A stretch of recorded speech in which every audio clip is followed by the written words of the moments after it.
agiye kuza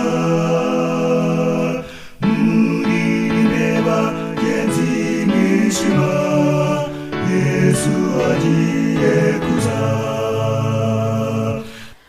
Nongeye kubasuhuza bakunzi b'umusaraba, nejejwe no kugaruka muri uyu mwanya kugira ngo dufatanyirize hamwe kwiga ijambo ry'Imana, kandi nk'uko ngenda mbibibutsa muri buri cyigisho, ndagusaba kujya wiga ibi byigisho usenga, usaba Mwuka Wera kugira ngo agusobanurire, yagure intekerezo zawe kandi agushoboze gufata umwanzuro.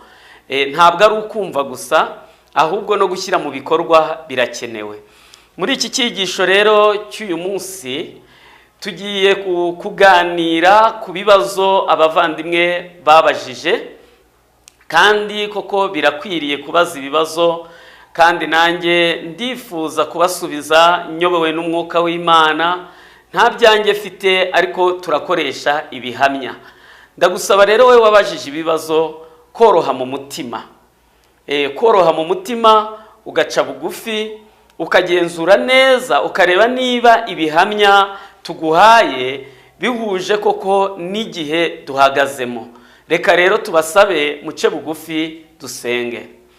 Urakoze Mana yacu, tugushimiye urukundo wadukunze, waraturemye, waraducunguye, wemeye ko tubaho muri ibi bihe bisoza amateka y'isi, kandi nk'uko igihe cyose cyagendaga kigira abahagararira ukuri ndetse n'abakurwanya, tugushimiye icyizere watugiriye muri iki gihe kugira ngo twerereze ibendera ryawe mu gihe isi irimo iradusaba kurimanura. Tugushimiye rero uyu mwanya mwiza tugezemo, turagusaba ngo Mwuka Wera wandikishije ibi bihamya amanukire imitima iteze amatwi, imitima yifuza gusobanukirwa inzira zawe, uhabwa icyubahiro. Twishyize mu maboko yawe muri uyu mwanya, ngo ku bibazo byabajijwe utanga igisubizo, kandi abavandimwe ubahe rwose kugendera mu murongo washyizeho, ubarinde gusigara mu mwijima cyangwa se kujya imbere y'ubutumwa, ahubwo tugendere mu mucyo waduhaye. Tubigusabye twizeye mu izina rya Yesu, amen. Muvandimwe wowe uteze amatwi, byashoboka ko utari ufite ibi bibazo, ariko ukaba ugiye kumva ibisubizo ku bibazo abavandimwe babajije, kandi ibi bisubizo bizagufasha nawe guhangana n'ubuyobe buriho muri iki gihe, guhangana n'imikorere ya Satani muri iki gihe. Turi mu gihe abahanuzi bagiye bavuga uburyo Satani azakora ndetse akayobya n'intore niba bishoboka. Ikibazo rero cya mbere ku bibazo nabajijwe, ikibazo cya mbere uwakibajije ntabwo ndi buze kubabwira amazina, ariko uwakibajije yambajije ashingiye ku cyigisho cyatambutse cyavugaga intambara iri hagati y'amatsinda ndetse n'amadini. Ku munota wa 25 yaravuze ngo, mbese ko intumwa zabaga mu matsinda byatumye zitabatiza cyangwa ngo zijye ku ifunguro ryera? Mbese hari ibihamya biharatuye byemeza ko nta mubatizo cyangwa ifunguro ryera mu matsinda, dufatiye icyitegererezo cy'intumwa? Iki kibazo ni icya mbere. Ikibazo cya kabiri nacyo nakibajijwe n'undi avuga ko ubutumwa bwa marayika wa gatatu, ubutumwa turi kubwiriza muri iki gihe, aravuga ati rwose turabwemera, turagendana nabwo, ariko aho tutemeranywa ni ku byago 7.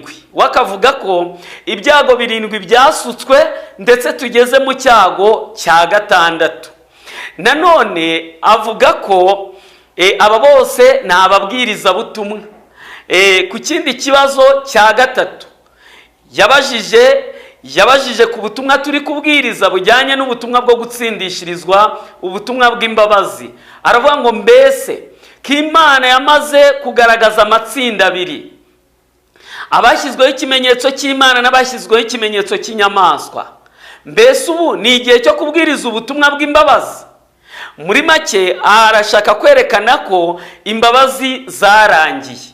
Ibi bibazo rero nibyo ngiye gusubiza, kandi muvandimwe wabibajije nawe utarabibajije, cyangwa se ukaba nawe wabitekereza utabonye uburyo bwo kubibaza, ndagusaba guca bugufi, gusaba Imana ikoroshya umutima wawe, kandi ngiye kubigusubiza mu rukundo rwose. Wemere ugendane n'ibyanditswe, wemere ijwi ry'Imana rivugira mu byanditswe, we gukomeza kugora Imana cyangwa ngo ujye mu buyobe. Kandi Imana yaraduhaye ibihamya bigomba kutuyobora muri ibi bihe, iduha Bibiliya n'umwuka w'ubuhanuzi. Rero nta mpamvu yo kuyoba, keretse gusa uramutse wanze kwemera ijwi ry'Imana rikorera mu byanditswe. Mbere y'uko rero nsubiza ibi bibazo, ndagira ngo twite kuri aya magambo ari mu Ntambara Ikomeye ku ipaje ya 429, ku ipaje ya 427. murihangana, reka dusome ku isubi ya 3. ni amagambo arimo hagati, ngiye kuyasoma, utega amatwi. Niba ufite iki gitabo nawe uragifata kugira ngo tugendane. Abantu bagiye bansaba ko nzajya mbabwira icyigisho, ni icyigisho cya 38, umuburo uheruka. Haranditse ngo igihe cyose cyagiye kirangwa n'ukuri kwacyo kwihariye gukwiranye n'abantu b'Imana babaga bariho muri icyo gihe. Buri kuri gushya kwagiye kugira abakwanga n'abakurwanya. Ababaga bagize umugisha wo kurasirwa n'umucyo w'ukuri bagezemo barageragezwa kandi bagategwa imitego. Imana itanga ukuri kwihariye ko gutabara ubwoko bwayo. Ninde wahangara kwanga kuwutangaza? Imana itegeka abagaragu bayo gutanga irarika riheruka ry'imbabazi zayo ifitiye abatuye isi. Muvandimwe, we wabajije iki kibazo ngiye guheraho kijyanye n'imihango, umuhango wo kubatizwa n'umuhango w'ifunguro ryera. Nicyo kibazo ngiye guheraho. Ndagira ngo wite kuri aya magambo avuga ko ukuri kose kwagiye kugendana n'igihe cyako. Wowe wansabye yuko tugendera ku butumwa bwo mu gihe cy'intumwa. Ati intumwa zarabatizaga, ati intumwa zaryaga ifunguro ryera kandi zari mu matsinda. Ndagira ngo nkubwire muvandimwe, igihe turimo gitandukanye cyane n'igihe cy'intumwa, kandi ubutumwa turi kubwiriza butandukanye cyane n'ubwo intumwa zabwirizaga. Turi mu butumwa bwa marayika wa 3, kandi ubutumwa bwa marayika wa 3 burimo buravugwa mu ijwi rirenga. Ubutumwa rero bwa marayika wa 3, ubutumwa bw'ijwi rirenga, ndagira ngo usobanukirwe ikintu buzaba buhanganye nacyo. Ubutumwa bwa marayika wa 3 n'ijwi rirenga, muvandimwe, nk'uko nagiye mbigusobanurira, kandi ndabizi nawe uri umubwiriza wagiye ubisobanura. Uretse ko nyine umuntu atamenya byose, Imana iba yiteguye kugira ngo yimure umuntu, imuhe umucyo atari afite. Ariko ndagira ngo nkubwire ngo ubutumwa turimo turabwiriza ni ubutumwa bwa marayika wa 3 mu ijwi rirenga. Ubutumwa bwa marayika wa 3 bugizwe n'imigabane 3. Umutima wabwo ni ugutsindishirizwa n'ubuntu kubwo kwizera. Ukuboko kwa marayika wa 3 ni temperance, kwitungira amagara. Kandi iri jwi rirenga riboneka mu mugabane wa 3, ni ubutumwa buburira abantu ngo bataramye inyamaswa n'igishushanyo cyayo. Ni ubutumwa bwa marayika wundi bwiyunga mu butumwa bwa marayika wa 3. Turafata iki gitabo cy'Ibyaduka turebe ku ngingo ya 734. Turareba ubutumwa bwo mu Byahishuwe igice cya 18 icyo bugomba gutangariza isi. Haranditse ngo nk'uko byavuzwe mu gice cya 18 cy'Ibyahishuwe, ubutumwa bwa marayika wa 3 bugomba kwamamazanywa imbaraga ikomeye n'abatanga umuburo uheruka uhanganye n'inyamaswa n'igishushanyo cyayo. ubu butumwa rero bwa marayika wa gatatu bwiyunzemo ubutumwa bwa marayika wundi bwo mu byahishuwe igice cya 18. ni ubutumwa buhanganye n'inyamaswa n'igishushanyo cyayo. ni ubutumwa buburira abantu ngo bataramye inyamaswa n'igishushanyo cyayo. ni ubutumwa buhamagarira abantu gusohoka muri Babuloni y'ibigaragara ndetse n'iy'ibitagaragara. muvandimwe, muri ubu butumwa ese tugomba kubatiza cyangwa tukarya ifunguro ryera? ndagira ngo nkubwire impinduka yabaye, kandi niwumva rwose bihura n'ibyo ngiye kugusomera, wemere nawe uhindukane nabyo, werekere aho ubutumwa bwerekeje, werekere aho Yesu yerekeje. turasoma amagambo ari mu butumwa bwatoranijwe umugabane wa gatatu ku ipaje y'184. kuri iyi paje y'184 muri iki gitabo cy'ubutumwa bwatoranijwe umugabane wa gatatu hari amagambo avuga ngo, ni ku isubi ya gatatu, Imana ishaka ko dukoresha ubwenge yaduhaye, kandi ishaka ko dushyira mu gaciro. ibihe bihindukana n'ibintu, kandi bibasha no guhindura isano ibintu bigirana. Imana yaduhaye ubwenge, kandi ishaka ko dushyira mu gaciro. ibihe bihindukana n'ibintu, kandi bibasha no guhindura isano ibintu bigirana. amagambo ngiye kugusomera kugira ngo tugere neza muri iki gihe cyacu, dusobanukirwe neza ubutumwa dusohoyemo n'icyo tugomba kubukoramo. ese koko tugomba kubatiza? tugomba kurya ifunguro ryera?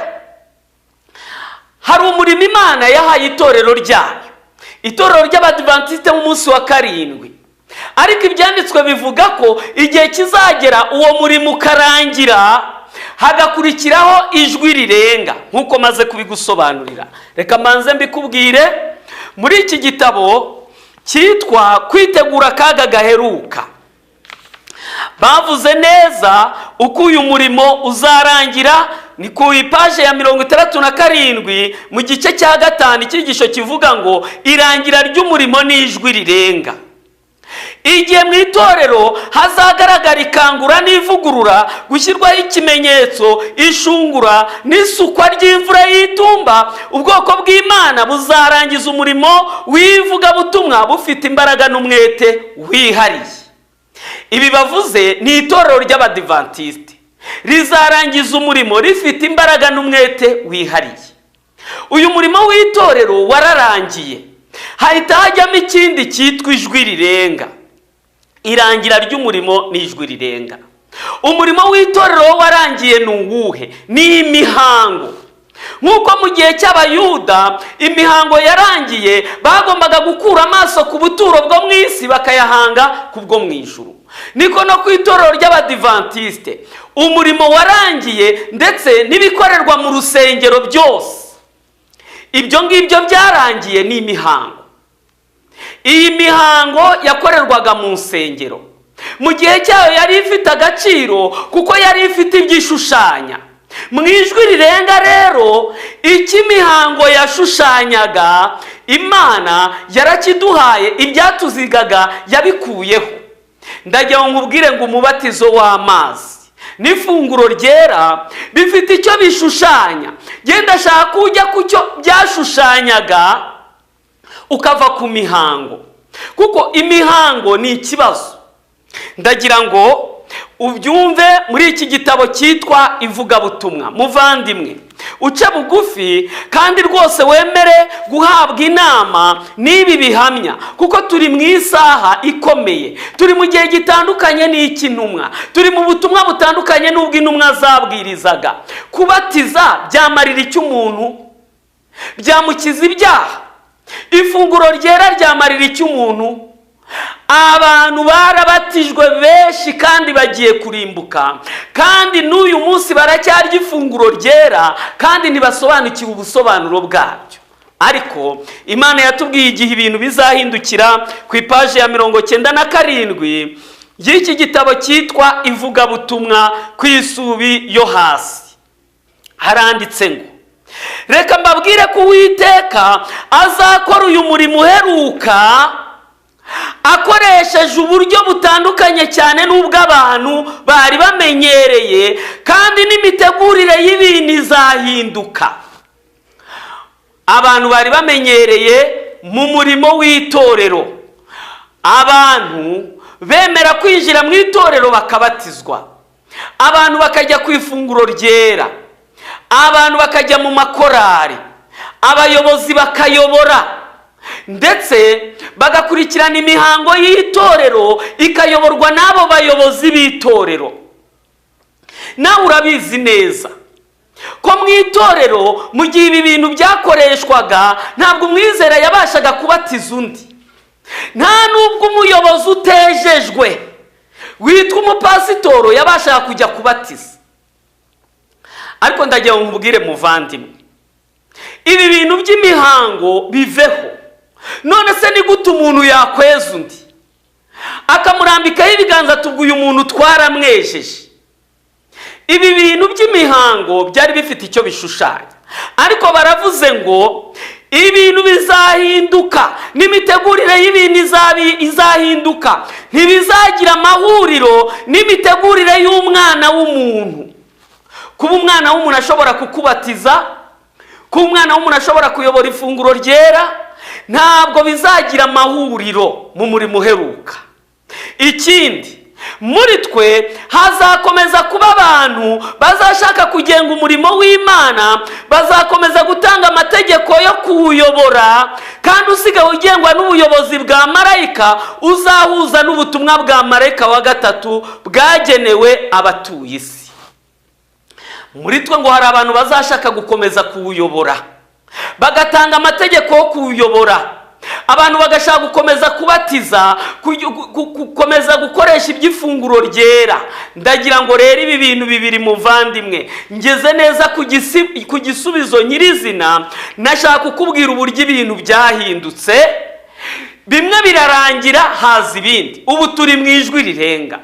Ubu ko ndi kubwiriza umuntu wo muri Amerika akaba nkurikiye, ko ushobora kumuzamura mu nama y'agakiza agatsindishirizwa, harya ubwo bizamusaba gushaka umuntu umubatiza? Azagusanga aho uherereye umubatize? Azasubira mu rusengero mu buyobozi bw'abantu, kandi ubutumwa dusohoyemo ntabwo bwahawe abayobozi b'idini? Azajya kureba pasitoro ngo amubatize? Akeneye kwakira umubatizo wa Mwuka Wera, umubatiza igisambo ku musaraba cyabatijwe. Niwo mubatizo Imana ishaka kubatiza abantu, n'umubatizo w'umwuka. Nk'uko nkomeje kubigusobanurira, umubatizo uracyahari, ariko ni umubatizo w'umwuka. Abantu bakabyarwa ubwa kabiri, bagatsindishirizwa, bakababarirwa ibyaha. Ibyo bintu bibaye ku bugingo bw'umuntu, byanze bikunze yazajya mu ijuru. Ariko umuntu abatijwe mu mazi ntababarirwe ibyaha, ntatsindishirizwe. Ibyo bintu ntacyo byamumarira. Va ku mihango ujye ku kishushanya. Turi mu ijwi rirenga, turi kubwiriza isi yose. Abantu bari hirya no hino bakakira ubu butumwa, bagatsindishirizwa, batabatijwe mu mazi, batagiye mu nsengero, mu mihango yo mu rusengero. Byanze bikunze nibategura imitima bazajya mu ijuru. Ibi bihamya ngiye kuguha ndagira ngo ubyiteho. Mu butumwa bwatoranijwe, tugiye kureba mu butumwa bwatoranijwe umugabane wa 2 ku ipaje ya 433. Turi ku kintu kijyanye n'umubatizo, ndahita njya ku kintu kijyanye n'ifunguro ryera. 433. Muvandimwe kurikira, icyigisho ni icyigisho abafite cya gitabo kindi, icyigisho cya 48 ku ngingo ivuga ngo agakiza ni ukunga ubumwe na Kristo. Mbese nk'abantu badasanzwe, ishyanga ryera, twaba tutitaye ku rukundo rutabona uko ruvugwa Imana yatugaragarije? Ntabwo agakiza ari ukubatizwa, ntabwo ari ukugira amazina yacu yanditse mu bitabo by'itorero, nta nubwo ari ukubwiriza ukuri, ahubwo ni ubumwe buzima tugirana na Yesu Kristo, ni ukugirwa mushya mu mutima. Ntabwo agakiza ari ukubatizwa. Umuntu wamubatiza mu mazi ariko adatsindishirijwe, atababariwe ibyaha, ntacyo byamara. Uyu mubatizo w'amazi usobanura gupfana na Kristo. Abantu nibemere bapfe ku byaha binyuze mu gitambo cya Kristo, bababarirwa ibyaha, iby'imihango byararangiye, biyoborwa n'abayobozi, kandi ubu butumwa bwo kugaruka kwa Yesu ntibwahawe abayobozi. Ubu koko uvuye mu rusengero ugiye gukorera imihango mu matsinda? Ibi bintu by'imihango byararangiye nk'uko mu nsengero z'abayuda byarangiye. Ibi bintu byajyanye n'insengero, bijyana n'ubuyobozi.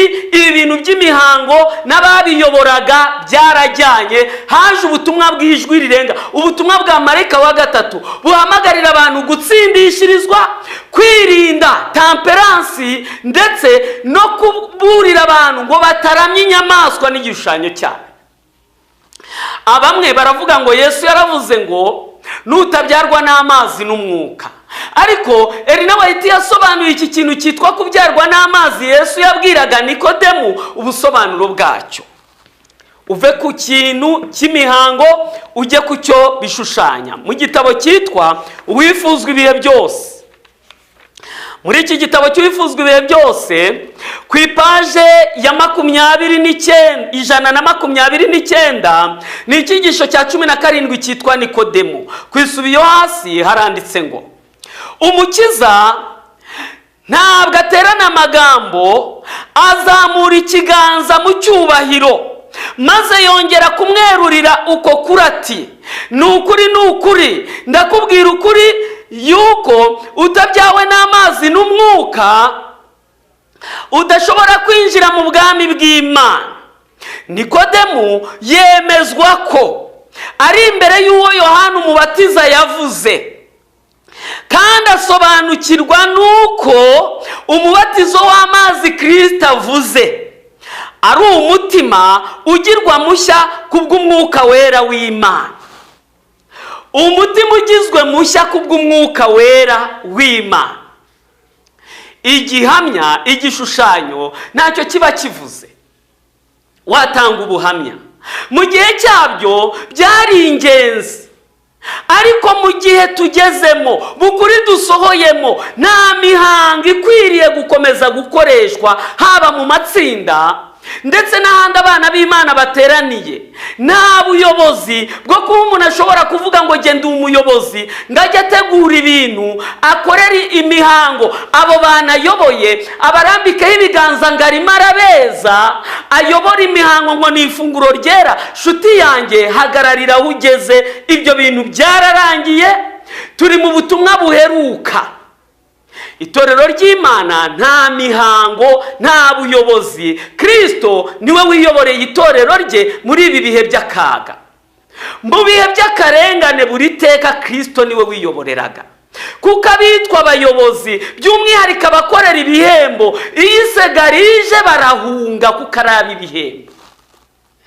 Kristo asobanukiwe neza ko umwana w'umuntu mu bihe by'akaga agera hakananirwa. Ntago wayobora abantu bamaze gukwirakwizwa hirya no hino, abantu bari mu karengane. Shuti muvandimwe, kurikirana ikindi gihamya ku kijyanye n'ifunguro ryera. Iki funguro ryera mu gihe cyabyo ni ingenzi, kandi ntaranakijyaho ikijyanye n'umubatizo wigitsimbararaho, kuko mu ijuru tuzahagera uhasanga abantu benshi, uhereye kuri Adamu kugeza mu gihe cya Yohana umubatiza, bizeye Imana bazajya mu ijuru batabatijwe mu mazi. Uzabona abantu benshi na nyuma y'uyu mubatizo w'amazi bizeye Imana na nyuma ya Yohana bazajya mu ijuru batabatijwe mu mazi. none mu gihe cy'ubu butumwa buheruka, ubutumwa bwakuyeho imihango, bwakuyeho ubugambanyi bw'abayobozi. Ubutumwa buri muntu wese agomba kwisuzuma, akiyeza, akitegura gusanganira umwami. Vanaho imihango ujye ku gishushanyo. Tugiye ku ifunguro ryera ku ipaje ya 324. Iki gitabo cyitwa Uwifuzwa ibihe byose. Mu cyigisho ngiye kukubwira, icyigisho cyitwa ingorane z'i Galileya, ni icyigisho cya 41. Haranditse ngo ku isubi yo hasi, Kristo ntiyemeye koroshya ibyo yavugaga. Ibiramambu yongeye guhamya uko kuri akoresheje imvugo ikakaye, aravuga ati, ni ukuri ndababwira ko nimutarya umubiri w'umwana w'umuntu, ntimunywa amaraso ye, nta bugingo muba mufite muri mwe. Urya umubiri wanjye akanywa amaraso yanjye aba afite ubugingo buhoraho, nanjye nzamuzura ku munsi w'imperuka. Kuko umubiri wanjye ari ibyo kurya by'ukuri, n'amaraso yanjye ari ibyo kunywa by'ukuri. Urya umubiri akanywa amaraso yanjye aguma muri jye, nanjye nkaguma muri we. Aya magambo wumva ubusobanuro bwabyo ku ipaji ikurikira. Kurya umubiri wa Kristo no kunywa amaraso ye ni ukumwakira nk'umwami n'umukiza wawe bwite. Umuntu wakiriye Yesu n'umwami nk'umukiza we bwite, aba ariye umubiri we, aba anyweye amaraso ye. Va mu bintu by'imigati uve mu bintu bya divayi. Biriya bwo wari umuhango, ariko icyo washushanyaga ni iki ngiki. Ikindi, ukizera ko ababarira ibyaha byacu, kandi ko muri we twababariwe rwose. Kwitegereza urukundo rwe ukarutekerezaho, ukinira kandi ukanywera kuri iyo soko, bidutera guhinduka abafatanya na kamere ye. Umuntu wese watsindishirijwe binyuze mu gitambo cya Kristo, byanze bikunze aba yariye umwana w'intama, kuko ntawe utsindishirizwa adahishuriwe igitambo. Rero umunyabyaha asobanukirwa Kristo wabambwe kandi akazuka, abisobanukirwa mu bitekerezo bye. Iki kintu ndagira ngo ucyiteho. Iyo bibaye ku muntu, aba ariye umubiri wa Kristo, aba anyweye amaraso ye. Kandi nk'uko mu Baheburayo 9:22 habivuga, dukurikije amategeko, ibintu hafi ya byose byezwa n'amaraso, kandi amaraso atavuye ntihabaho kubabarirwa ibyaha. Va ku mihango. Shuti muvandimwe, wowe ntabwo ubona ko urimo urakora ibintu byarangiye? Wagiye ku byo bishushanya ukiyeza ko tugiye gutaha. Imana igufashe, kandi kuri ibi bihamya nguhaye, niwumva utanyuzwe uzongera unyandikire nk'uko wanyandikiye, tubiganireho. Nawe umpa ibihamya, umbwire ko muri iki gihe itorero riri mu butayu, itorero riri mu karengane kubw'igishushanyo cy'inyamaswa, ko rigomba kugira abayobozi n'abayobora imihango. Ubutumwa bwo kugaruka kwa Yesu ntibwahawe abayobozi, naho kugendera mu gihe cy'intumwa, ubutumwa bugendana n'igihe cyabo. Imana igufashe mu izina rya Yesu. Tugiye kuganira ku kindi kibazo cy'umuvandimwe mushiki wanjye wabajije ikibazo kijyanye n'ibyago 7. Ati ubu turi mu cyago cya 6. Worohe mu mutima, uce bugufi cyane, kuko umugambi dufite ni ukugira ngo tujye mu ijuru, ni ukugira ngo Kristo adakomeza kuzimiza benshi. Ariko ishungura rikomeje kujyana abantu bitewe n'ubumenyi butimbitse. Ibyago 7 ntabwo ari ubutumwa tugomba kwiga mu mwuka, ahubwo ni ubuhanuzi nibwo bubonekamo ibyago 7. Bibiliya ubundi ibikwiye kwigwa mu buryo butatu: ingando ya Eliya, ingando ya Mose, ingando ya Yesu. Irimo ibintu bitatu: amateka, ubutumwa bwiza n'ubuhanuzi. Iyo twiga ubuhanuzi, ntabwo ushobora kwiga ubuhanuzi ngo ubishyire mu mwuka, ngo uvuge ngo ibi ngibi mu mwuka ngo bimeze gutya. Oya, ibyanditswe birisobanuye, ibi bintu bigomba gusohora, abatuye isi bakabimenya. Ibyago 7 bigomba gusukwa, ibihano bikagera ku banyabyaha. Niba ari ibisebe, abantu bakarwara ibisebe. Niba ari amazi azahinduka amaraso. Ibi bintu mwibizana mu buryo bw'umwuka. Tugiye kubisoma mu bihamya, keretse niba utemera Bibiliya n'umwuka w'ubuhanuzi. Mu gihe rero ngiye gusobanura iby'ibyago 7, ngiye kwita ku bimenyetso bizagaragaza yuko igihe cy'ibyago 7 kigeze. Icyambere, ufate igitabo cy'ibyaduka byo mu minsi y'imperuka. Ntabwo ndi bubitindeho cyane, ni ibihamya ngiye kuguha. Kandi mu gihe nsoma ibi bihamya, wiza n'ubundi busobanuro bwawe, oroha mu mutima, wemera Imana ikugarure mu murongo, tugendane n'ibyanditswe, tugendere mu mucyo turimo, dutahe mu mahoro. Turi mu isaha yo gutaha. Wewe kwitiranya ibintu. Mu byaduka ku ngingo ya 830, ingingo ya 900, ndagusomera ibihamya 3 gusa kuri iki ngiki, hanyuma tujye ku kindi kibazo kugira ngo tuze kubona umusozo mwiza.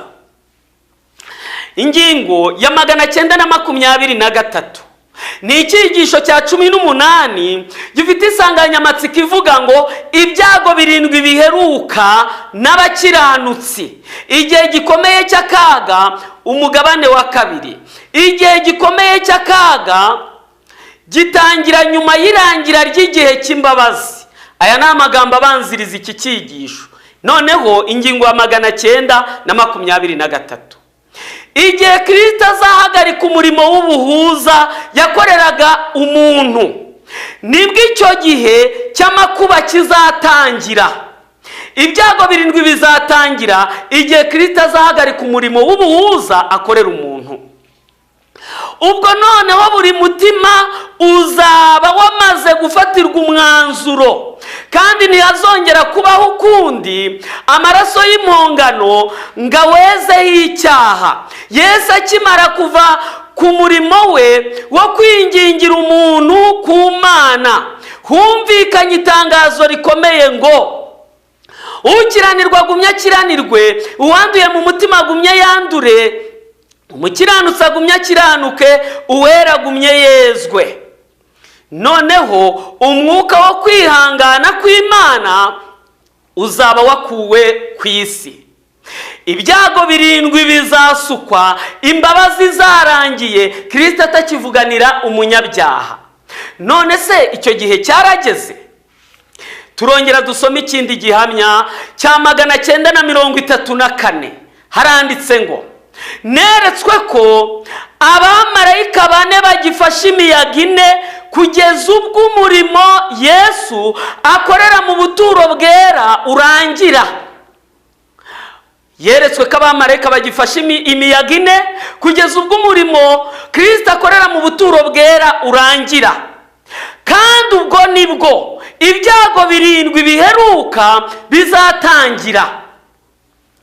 Muvandimwe, nubwo wambwiye ko abamarayika barekuye imiyaga, ariko bazarekura imiyaga Yesu Kristo umurimo we urangiye.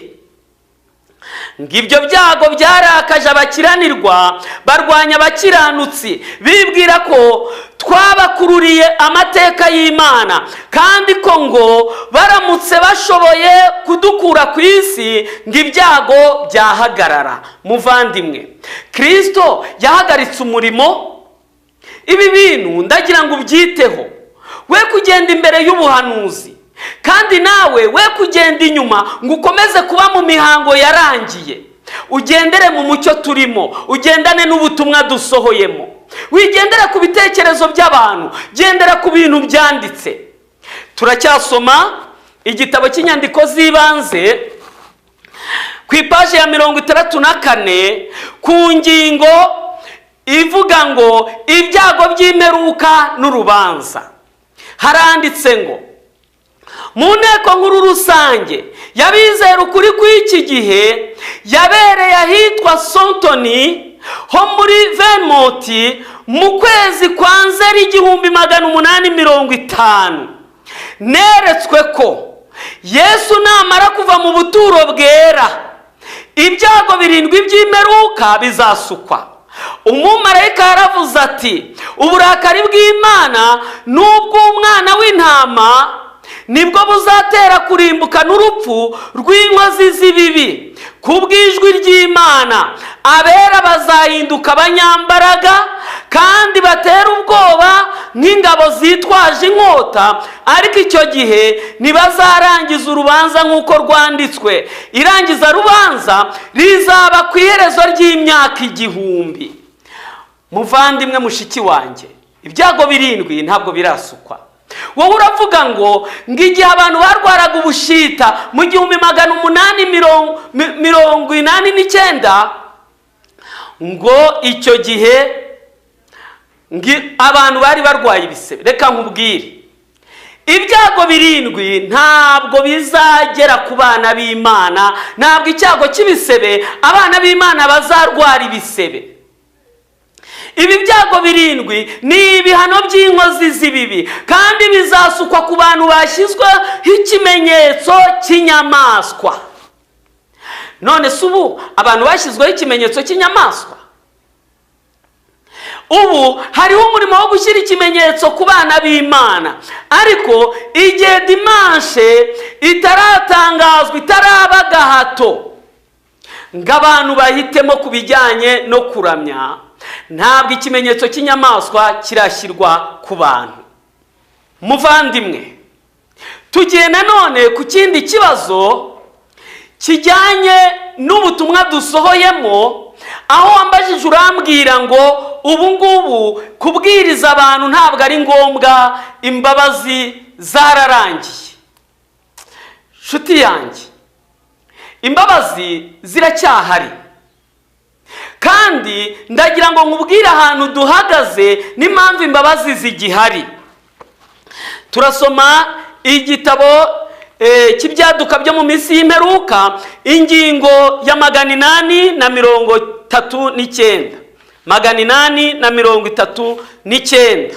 Hari amagambo avuga ngo, kandi ndagusaba rwose ngo ubyiteho, Imana igufashe worohe mu mutima, uce bugufi. Niba hari n'ukundi kuntu Satani yarakuyobeje, usaba Imana imbabazi, tugendane. Kristo ni uyoboye, kandi abakurikira umwana w'intama bagomba kumukurikira hajya hose. Bakwiye kwemera guca mu nzira yanyuzemo, kwemera kugendana n'ibyanditswe. Haranditse kuri ingingo ya 839, Uwiteka yanyeretse neza ko igishushanyo cy'inyamaswa kizakorwa mbere y'uko imbabazi zirangira, bitewe n'uko kizabera ikigeragezo gikomere ubwoko bw'Imana, ari nacyo kizabugenera ubugingo buhoraho. Turi mu gihe cy'igishushanyo cy'inyamaswa, urwiyunge rw'amadini. Muri iki gishushanyo cy'inyamaswa imbabazi ziracyahari, nyamara irangira ry'imbabazi rishobora kubaho mu buryo bukurikira. Zishobora kurangira ku muntu ku giti cye, kandi ngenda nahamanya nawe ko zarangiye ku ishyanga, abitwaga ubwoko bw'Imana, abantu bagiye mu rwiyunge rw'amadini, ndetse ababwiriza bamwe bakaba bari guta umurongo ngo bagiye gukorayo umurimo, ngo bagiye gukora amavuno.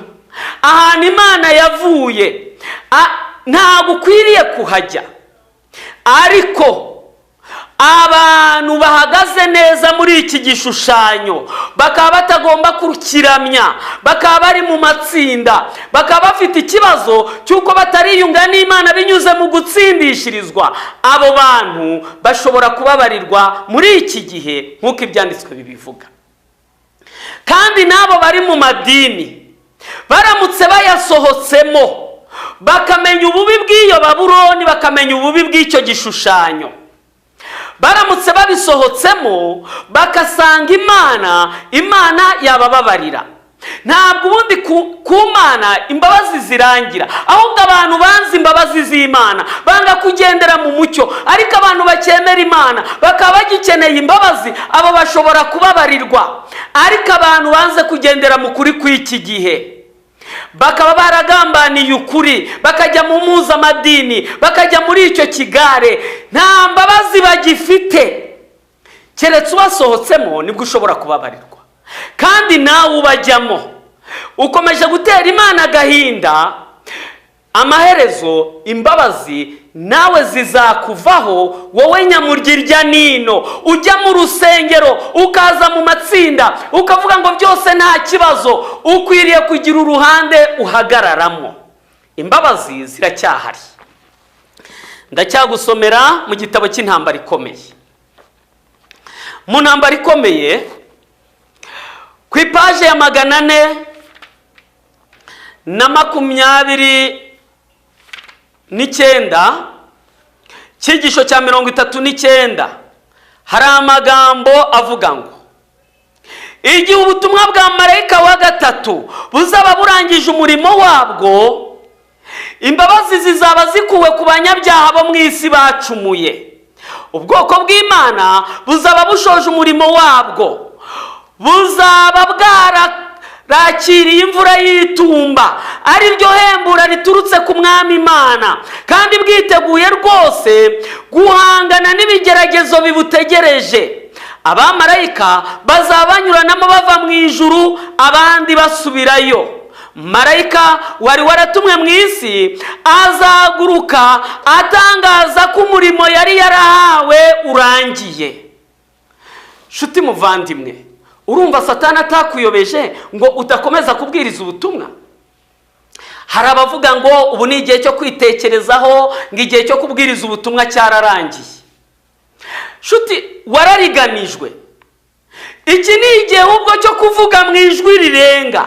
Iki ni igihe cyo kuvuga Babuloni n'ibyaha byayo. Iki ni igihe cyo guhamagarira abantu kuyisohokamo, bakakira Yesu mu bugingo, bakitegura tugataha. None wowe uriturije ngo byararangiye, ngo uri kwitekerezaho, uteye Imana agahinda. Niba ufite urukundo rwa Kristo, uzagira agahinda k'abantu bagiye kurimbuka. Ukwiriye gukora uyu murimo uheruka mu ijwi rirenga.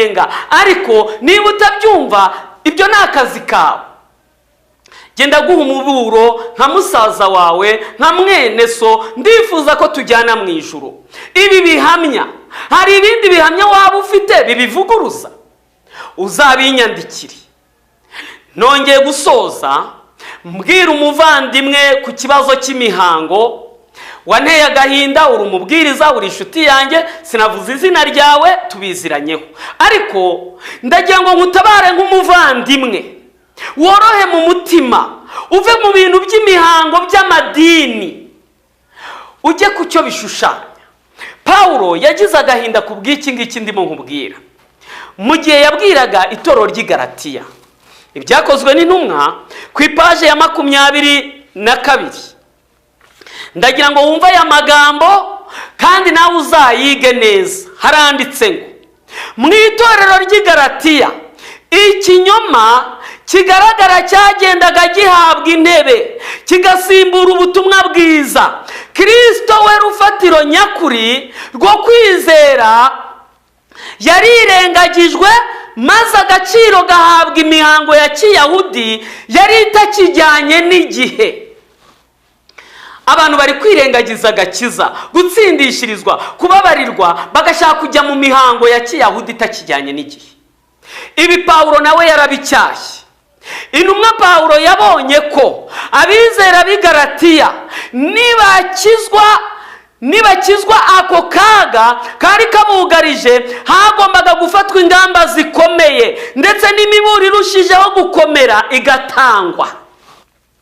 Ku ipaje ya 223 ku isubi ya 2, nk'uko byari bimeze mu minsi y'abigisha b'Abayahudi, gusimbuza ubutungane bw'umutima n'ubw'imibereho imihango igaragarira amaso y'idini biracyashimisha kamere itarahindutse. Muvandimwe, biteye agahinda. Abantu bafite kamere itarahindutse barashimishwa no kuba bashyirwa mu mazi bakabatizwa, bakumva ko ibyo bibagize abakristo. barashimishwa no kuboza ibirenge no kubamanyagurira imitsima bakarya, bakumva ko bariye umubiri wa Kristo. Wavuye kuri iyo mihango ukiga igitambo cy'ikaruvari neza, ukamenya ko ibyaha byawe ari byo byatumye umwana w'Imana bambwa, ugapfukama munsi y'umusaraba ukababarirwa ibyaha, urabubatijwe kandi uraburiye ifunguro ryera. Barakomeje baravuga ngo nk'uko byari bimeze kera, ubu hariho abayobozi mu by'umwuka b'abanyabinyoma, abantu benshi bategera amatwi inyigisho zabo babishishikariye kuyobya intekerezo z'abantu, ukazivana ku byiringiro by'agakiza kabonerwa mu kwizera Kristo no kumvira amategeko y'Imana. Ni umugambi wa Satani yateguye neza, kuvana intekerezo z'abantu ku gakiza ukaberekeza mu mazi, ukaberekeza ku muhango w'ifunguro ryera, ukabura kubigisha karuvari, ukabura kubereka ntama w'Imana ukuraho ibyaha, ukaburindagije imitima mu mihango. Shuti, hagararira aho ngaho. Byababaje Pawulo kandi n'uyu munsi biratubabaje, bidutera agahinda. Abantu bahindutse abanyabinyoma nk'uko abantu bo mu idini babaye abanyabinyoma. Ndagira ngo nkubwire umunyabinyoma uwo ari we, ndimo ndagana ku musozo. Mu gitabo cyitwa Kwitegura Akaga Gaheruka, none nawe wafata ishusho y'umunyabinyoma kubera ikibazo cy'imihango. Ku ipaje ya 92, ku ipaje ya 92 hari amagambo avuga ngo umuhanuzi w'ibinyoma ni ishami ry'ubuprotesitanti rizamara kumva ukuri rikakwirengagiza. Uyu niwe muhanuzi w'ibinyoma, ishami ry'ubuprotesitanti. Ubuprotesitanti urabuzi, ariko ishami ryabwo aha barashaka kuvuga itorero ryabwirijwe ukuri, ribwiriza ukuri, rirakwirengagiza. Abadivantiste b'umunsi wa karindwi ni abadivantiste ku izina, kuko abadivantiste nyabo barategereje kandi bari kugendera mu mucyo w'ubutumwa dusohoyemo. Bahindutse abanyabinyoma, bagumye mu mihango igihe byararangiye. Aranditse ngo umuhanuzi w'ibinyoma ni ishami ry'ubuprotesitanti rizamara kumva ukuri rikwirengagize, maze ryifatanyirize hamwe gusaba gushyigikirwa na leta. Igice cya 13 cy'ibyahishuwe kidusobanurira cyane ibi bintu. Reka dukomeze ngo kiduha ubusesenguro bw'idini bw'indi nyamaswa yasaga n'ingwe, ari nayo ikiyoka cyahaye ububasha bwayo n'intebe yacyo y'ubwami n'ubutware bukomeye. Maze ikiyoka kirakarira wa mugore, kiragenda ngo kirwanye abo mu rubyaro rwe basigaye bitondera amategeko y'Imana kandi bafite guhamya kwa Yesu. Vuba aha ayo magambo azasohora. Ni vuba aha cyangwa yarasohoye? Ubwo amatorero ya giprotesitanti azifatanya n'ab'isi hamwe n'imbaraga z'ubupapa kugira ngo barwanye abakomeza amategeko y'Imana. Umwuka wakoreye mu bakatolika b'i Roma bo mu binyejana byashize niwe uzatera abaprotesitanti kurenganya abazaba bakomeje kunamba ku Mana.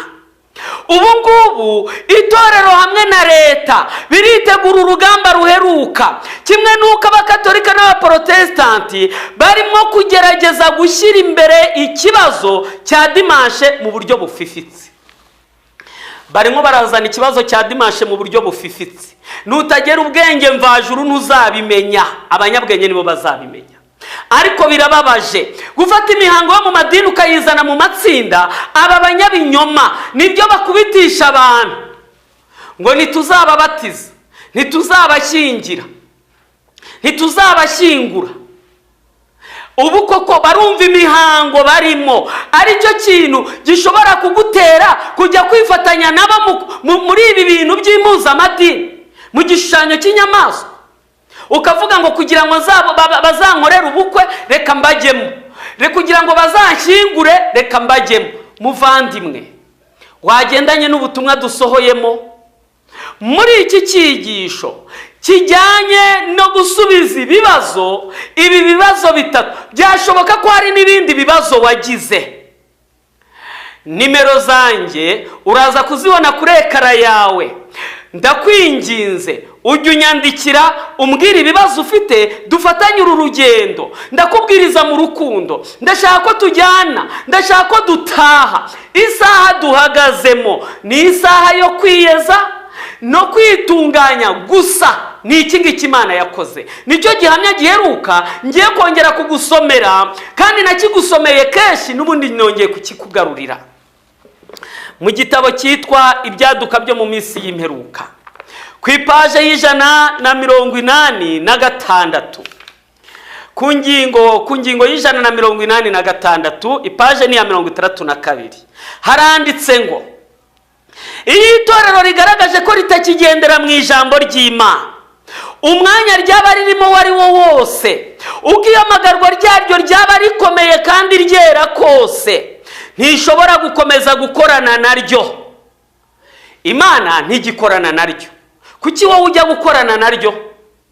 Ngo ugiye gukora amavuna, ngo ugeze mu Bugande, ngo ubonye ahantu ubutumwa butageze, uribeshya cyane. Imana irebera itorero ku rwego rw'isi. Igishushanyo cy'inyamaswa no mu Bugande kirahari.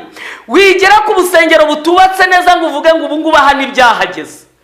Iri torero riyoborwa baturutse hejuru, amabwiriza barayafite, rifite abayobozi, urimo urarindagira. Imana ntishobora gukomeza gukorana naryo. Niba idakorana naryo, wowe ujya gukorana naryo mu buhe buryo? Tega amatwi wumve. Itoranya abandi kugira ngo bikorezwe inshingano z'agaciro gakomeye, ariko aba nabo iyo batiyejejeho ibikorwa bibi byo mu mibereho yabo, ngiyo batiyejejeho ibikorwa bibi byo mu mibereho yabo, nshuti muvandimwe, inshingano ufite ahantu turi mu matsinda ni ukwiyezaho ibikorwa bibi byo mu mibereho yawe, ni uguca mu nzira umwami wacu yanyuzemo, ni ukwemera kamere y'umubiri ikabambwa, ni ukwemera icyaha kigacika mu bugingo, ukaba amaso, kuko Imana izatwishyira tudafite ikizinga. Kandi tugomba kubabera tukiri muri ubu buzima, tubanye n'abanyabyaha, tukabaho tudacumura, tukabaho turi intungane. Kandi uyu murimo marayika wa gatatu arimo arawukora. Reka rero musoze kuri iki gihamya cy'ubu butumwa bwa marayika wa gatatu. Ni ingingo ya 13. haranditse ngo, nyuma mbona marayika wa gatatu, marayika wari umerekeje aravuga ati, umurimo we uteye ubwoba, ubutumwa bwe buratangaje mu buryo bukomeye. Ni marayika ugomba gutandukanya ingano n'urukungu, kandi agashyiraho ikimenyetso cyangwa agahambira imiba yo guhunikwa mu bigega byo mu ijuru. Ibyo nibyo bikwiriye kwigarurira ubwenge bwacu bwose, kandi tukaba ari byo duhanga amaso. Marayika arimo aratandukanya ingano n'urukungu, marayika ari gushyiraho ikimenyetso. Muvandimwe, menya ko marayika adashobora gushyira ikimenyetso mu ruhanga rwanduye, ibitekerezo bikiri mu ibyaha, umutima uri mu ibyaha. Tandukana n'ikibi cyose uko cyaba kingana kose. Icyaha ntikizemererwa kwinjira mu bwami bw'Imana. Niyo mpamvu nkwinginga, aba ngaba bari mu gihe cyo kwiyeza, turi mu gihe cyo kwiyeza, twitegura urugamba ruheruka twamaze kurwinjiramo. Isi yatuviriyeho indi imwe, ariko Yesu Kristo niwe utuyoboye. Imana igufashe, gukomereze mu buntu bwayo mu izina rya Yesu. Reka uce bugufi dusenge. Data wo mu ijuru, duciye bugufi tugushimira urukundo wadukunze. Waraturemye, wemera ko tubaho muri iki gihe, waduhaye ibi bihamya ngo bituyobore. Wabonaga ko tuzarindagira, abayobozi b'amadini bakatuviraho indimwe bakatujyana mu mpuzamadini. Wabonaga ko Satani azayobya n'intore niba bishoboka, maze uduha ibi bihamya ngo bituyobore. Reka Mwuka Wera abane n'imitima yacu, abazakurikira iki cyigisho bose, abagiteza amatwi, reka imbaraga yawe basobanurire kandi ibashoboze kukunambaho. Mbigusabye nizeye mu izina rya Yesu, amen.